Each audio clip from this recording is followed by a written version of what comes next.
नमस्कार दोस्तों, मैं ज्योतिष आचार्य वासुदेव मिश्रा आपका अपने चैनल एस्ट्रो मास्टर वासु में हार्दिक अभिनंदन करता हूं। दोस्तों, आज का यह ज्योतिष का कार्यक्रम आप लोगों के लिए यानी कि वृश्चिक राशि वालों के लिए बड़ा ही खास कार्यक्रम साबित होगा। आज हम चर्चा करेंगे दैत्य गुरु शुक्र के राशि परिवर्तन प्रभाव के बारे में। जी हाँ, बीते 7 नवंबर 2024 की प्रातःकाल 3:48 पर दैत्य गुरु शुक्र अपनी वर्तमान शत्रु राशि यानी कि आपकी राशि वृश्चिक राशि को छोड़कर पुनः एक बार अपने शत्रु देवगुरु बृहस्पति की मूल त्रिकोण राशि धनु राशि में प्रवेश कर चुके ने, जहां कि वो 2 दिसंबर 2024 की प्रातः तक रहेंगे और इसके पश्चात अपने मित्र शनि की साधारण राशि मकर राशि में प्रवेश कर जाएंगे। तो ऐसे में आप सभी वृश्चिक राशि के जातकों के लिए दैत्य गुरु शुक्र का अपनी शत्रु की राशि से गोचर करना कितना फायदेमंद रहेगा। इस गोचर काल के दौरान शुक्र कहां कहां पर आपको श्रेष्ठ परिणाम प्रदान करेंगे, तो कहां कहां पर सावधानी बरतनी होगी और शुक्र के इस गोचर प्रभाव को बेहतर बनाने के लिए क्या उपाय आप कर सकते हैं, सभी बातें विस्तार के साथ आपको बताएंगे। इसलिए वीडियो में लास्ट तक बने रहिए। और अगर आप अपनी जन्म कुंडली पर हमसे परामर्श लेना चाहते हैं तो आपको हमारा कॉन्टैक्ट नंबर स्क्रीन पर और डिस्क्रिप्शन बॉक्स में मिल जाएगा, जहां से आप या तो व्हाट्सएप के माध्यम से या फिर डायरेक्ट फ़ोन कॉल के थ्रू अपॉइंटमेंट लेकर अपनी जन्म कुंडली का बड़ी बारीकी के साथ अध्ययन करवा सकते हैं। वैसे दैत्य गुरु शुक्र का यह गोचर जो कि धनु राशि में हुआ है, यह अपने आप में ही बड़ा ही खास है, क्योंकि इस बार गोचर में दैत्य गुरु शुक्र देवगुरु बृहस्पति के साथ मिलकर परिवर्तन योग का निर्माण किए हैं।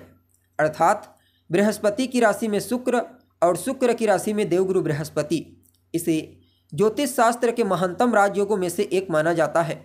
और ऊपर से दैत्य गुरु शुक्र बृहस्पति की राशियों में, चाहे फिर वह मीन राशि हो या फिर धनु राशि, हमेशा अपना श्रेष्ठ परिणाम ही प्रदान करते हुए देखे गए हैं। अब देखा जाए तो आप सभी वृश्चिक राशि के जातकों के लिए शुक्र का यह गोचर आपकी राशि से दूसरे भाव में हुआ है। शुक्र आपके लिए सप्तम पति और आपके व्यय पति बनकर के दूसरे भाव से गोचर कर रहे हैं, बृहस्पति के साथ परिवर्तन योग में है।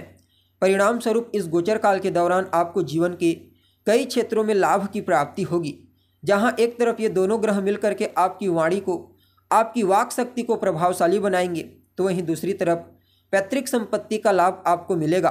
पैतृक संपत्ति को आगे बढ़ाने के लिए कुछ अच्छे अवसर की प्राप्ति आपको होने वाली है। साथ ही साथ संचार कौशल के माध्यम से भी आपको लाभ के कुछ अवसर प्राप्त होंगे।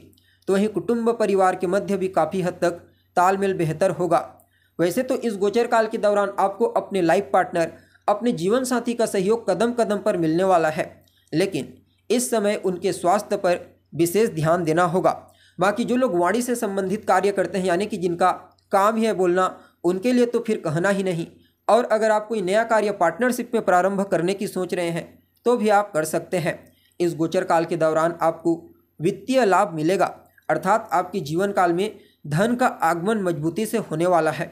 हालांकि धन को संचित करने में थोड़ी बहुत आपको कठिनाई महसूस हो सकती है, क्योंकि इस समयावधि में आप अपने शान शौकत, अपने शौक को पूरे करने में, भौतिक सुख सुविधा में काफ़ी पैसा खर्च करेंगे। इसलिए धन का संचयन हो पाना थोड़ा कठिन होगा। हालांकि इससे आपको नुकसान नहीं है, क्योंकि आप अपने ऊपर ही खर्च करेंगे। वैसे देखा जाए तो देवगुरु बृहस्पति और शुक्र, इन दोनों ग्रहों की कृपा इस गोचर काल के दौरान आपको प्राप्त होगी और आपकी वाणी को प्रभावशाली बनाएगी। लेकिन फिर भी वाणी की कड़वाहट कुछ हद तक रिश्तों में तनाव ला सकती है, तो इस बात का ध्यान दें। वैसे आपको यह बात भी याद रखनी चाहिए कि शुक्र एक शुभ ग्रह है और उनके द्वारा जो भी प्रभाव उत्पन्न होता है वह हमेशा शालीनता के साथ देखने को मिलती है। इसलिए अगर आप किसी को कुछ बोलते भी हैं तो उसमें मिठास रहेगा, जिससे कोई बड़ी मनमुटाव की स्थिति उत्पन्न नहीं होगी। बाकी आप किसी मनोरम जगह पर, किसी बड़े रेस्टोरेंट में खाना खाने के लिए जा सकते हैं, पिकनिक मनाने के लिए, घूमने फिरने के लिए, आनंद मनाने के लिए इस गोचर काल को अत्यंत ही श्रेष्ठ कहा जा सकता है।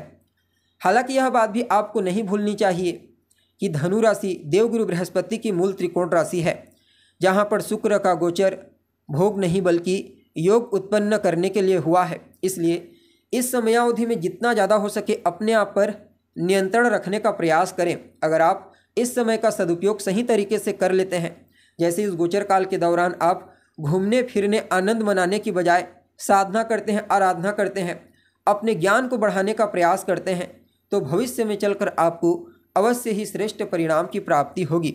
विद्यार्थियों के लिए भी इस गोचर काल को हर प्रकार से प्रॉफिटेबल कहा जा सकता है। विद्यार्थी अपना श्रेष्ठ प्रदर्शन करने में कामयाब होंगे। बाकी यह समय आपको अपने लाइफ पार्टनर का तो सहयोग दिलाएगा ही दिलाएगा, साथ ही साथ आपके दोस्तों का, आपके रिश्तेदारों का सहयोग भी आपको पूर्ण रूप से प्राप्त होगा। जो जातक अविवाहित हैं उनके लिए भी इस गोचर काल के दौरान कुछ विवाह के अच्छे प्रस्ताव आ सकते हैं। बाकी आपकी पर्सनैलिटी आपके व्यक्तित्व को भी निखारने का कार्य करेंगे। सामाजिक लेवल पर आपका रुतबा बढ़ेगा, अर्थात समाज में आपके मान सम्मान, पद प्रतिष्ठा, आपकी प्रसिद्धि में विशेष रूप से वृद्धि होने वाली है। आप जिस भी फील्ड में कार्य करते हैं, चाहे आप एक नौकरी पेशा व्यक्ति हैं या फिर एक व्यापारी हैं, देवगुरु बृहस्पति और शुक्र दोनों के दोनों धन के कारक ग्रह हैं और आपस में परिवर्तन योग कर्म क्षेत्र को एक्टिव कर रहे हैं। फलतः इस गोचर काल के दौरान आपको अपने कार्य क्षेत्र से जबरदस्त धन की प्राप्ति होगी और आप अपने धन को किसी और नए कार्य में या फिर निवेश के हिसाब से एक्टिव कर सकते हैं। बाकी आपके जीवन काल में रोग, रिपु और ऋण अर्थात सेहत से संबंधित कोई प्रॉब्लम है उसे दूर कर देंगे। आपके शत्रु, प्रतिद्वंदी आपके इनेमी को तो शांत करेंगे ही करेंगे, साथ ही साथ पुराने कर्जों को चुकाने में भी इन दोनों ग्रहों का अहम रोल रहेगा। और वह सभी जातक जो किसी भी प्रकार से कोई कंपटीशन एग्जाम, प्रतियोगी परीक्षा की तैयारी कर रहे हैं, उन लोगों को भी इस गोचर काल के दौरान अगर हार्ड वर्क करते हैं, एफर्ट लगाते हैं, तो निश्चित तौर पर सफलता की प्राप्ति होगी। जहां एक तरफ आपके बड़े भाई बहनों के साथ आपके तालमेल को बेहतर बनाएंगे, तो वहीं दूसरी तरफ उनके करियर को ग्रोथ दिलाने में भी अहम भूमिका निभाने वाले हैं। बाकी देखा जाए तो शुक्र और बृहस्पति आपके कम्युनिकेशन स्किल्स को बूस्टिंग प्रदान करके आपको कार्य क्षेत्र में विशेष सफलता प्रदान करेंगे। और जो जातक मीडिया के क्षेत्र से जुड़े हुए हैं, टेलीकॉम कंपनी से मैनेजमेंट के फील्ड में कार्य करते हैं या फिर बैंकिंग के सेक्टर में कार्य करते हैं, उन सभी लोगों को विशेष उपलब्धियां हासिल होने वाली है। बाकी सिनेमा जगत में चमक धमक के क्षेत्र में भी जो लोग कार्य करते हैं, उन लोगों को आगे बढ़ने के लिए कुछ अच्छे अवसरों की प्राप्ति इस गोचर काल के दौरान देखने को मिलेगी। यानी कि कुल मिलाकर के देखा जाए तो आप सभी वृश्चिक राशि के जातकों के लिए दैत्य गुरु शुक्र का धनु राशि से गोचर करना आपके दूसरे भाव से, यह आपके लिए किसी वरदान से कम साबित नहीं होगा, क्योंकि अभी शनि की ढैया आपको एक्टिव है। फोर्थ हाउस से ट्रांजिट करते हुए शनि कहीं ना कहीं आपको मानसिक रूप से तनावपूर्ण, यानी कि आपको बहुत हद तक एंजाइटी से पीड़ित कर चुके हैं। सो इससे काफ़ी हद तक आपको राहत की प्राप्ति होगी। बाकी शुक्र के इस गोचर काल को बेहतर बनाने के लिए आप हनुमान जी के मंदिर में जाइए। खास करके मंगलवार के दिन या फिर शनिवार के दिन आप उनके मंदिर में जाएं, उन्हें सिंदूर अर्पित करें और हो सके तो रोजाना ओम ब्रीम बृहस्पतये नमः इस मंत्र का 108 बार जाप करें। आपके लिए यह समय और ज़्यादा बेहतर हो जाएगा। जी हाँ, उम्मीद है आपको जानकारी पसंद आई होगी। अगर अच्छी लगे तो साझा अवश्य करें। अभी के लिए बस इतना ही। पुनः मुलाकात होगी एक नए और ताज़ा एपिसोड में। तब तक के लिए नमस्कार।